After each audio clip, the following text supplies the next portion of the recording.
Hello student, आज हम basically heart के टॉपिक पर डिस्कस करेंगे। सबसे पहले आ जाते हैं इसके पोजीशन, साइज एंड शेप पर।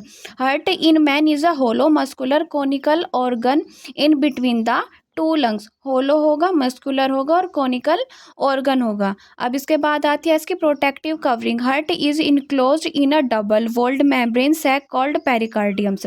यानी हार्ट की प्रोटेक्टिव कवरिंग्स की डबल वॉल्ड्स मेम्ब्रेन होती हैं, जिसका नाम होता है पेराइटल पेरिकार्डियम्स और सेकंड होती है विजुअल पेरिकार्डियम्स।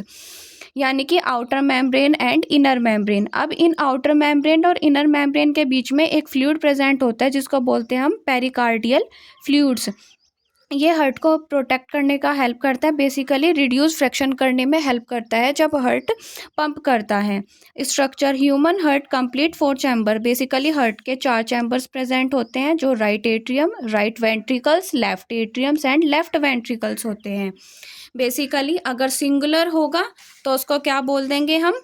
एट्रियम। यानी कि अगर सिंगुलर की बात करेंगे तो उसको बोल देंगे हम एट्रियम्स। अब उसके बाद में and two lower chambers called ventricles. यानी कि ये जो 2 चैम्बर्स होंगे इनको बोल देंगे right ventricles and left ventricles.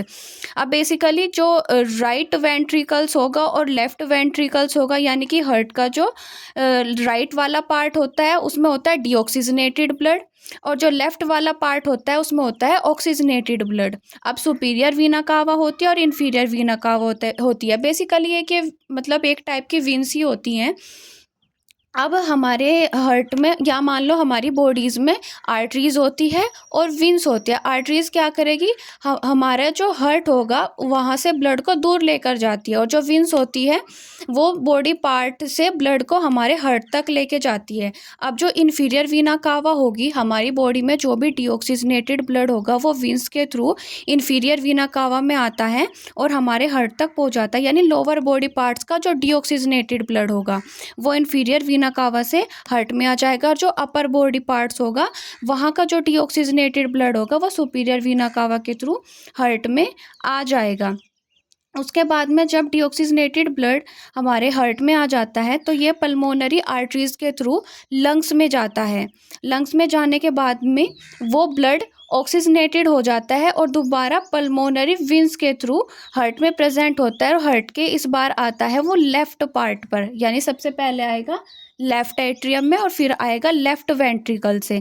अब बेसिकली जो ऑक्सीजनेटेड ब्लड होगा अब वो सभी बॉडी पार्ट्स तक पहुंचाना भी ज़रूरी होगा। तो जब हमारा हार्ट पंप करता है तो पंप करने की वजह से वो आवर्टा के थ्रू सभी बॉडी पार्ट्स तक हमारी बॉडी में पहुंच जाता है ऑक्सीजनेटेड ब्लड्स। उसके बाद जो pulmonary arteries which is carry deoxygenated blood to lungs for purification. जैसे कि मैंने आपको बताया जो पल्मोनरी आर्टरीज होती है वो हार्ट से ब्लड को दूर लेके जाती है। 2 pair of pulmonary wings collect oxygenated blood. जो विंग्स का काम होगा उसका काम होगा हमारे हार्ट तक ब्लड को लेकर आने का। पल्मोनरी आर्टरीज का काम होगा हमारी हार्ट से ब्लड को दूर लेकर जाने का। जैसे कि मैंने आपको अभी एग्जांपल बताया है कि जैसे ही डीऑक्सीजनेटेड ब्लड हार्ट में एंटर करेगा तो पल्मोनरी आर्टरीज उसको लंग्स में लेकर जाएगी, वहाँ से वो वापस क्या हो जाएगा?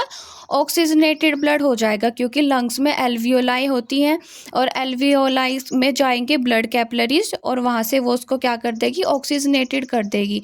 और जो हमारा ब्लड होगा वो ऑक्सीजन तो सभी बॉडी पार्ट्स तक दे आएगा और वहाँ से CO2 है उसको ले लेगा और वापस लंग्स के थ्रू वो हमारी बॉडी पार्ट से बाहर निकल जाएगी। आई होप आपको वीडियो समझ आई हो। अगर किसी भी तरीके का कोई डाउट्स होगा तो आप मुझे कमेंट में मैसेज कर सकते हैं।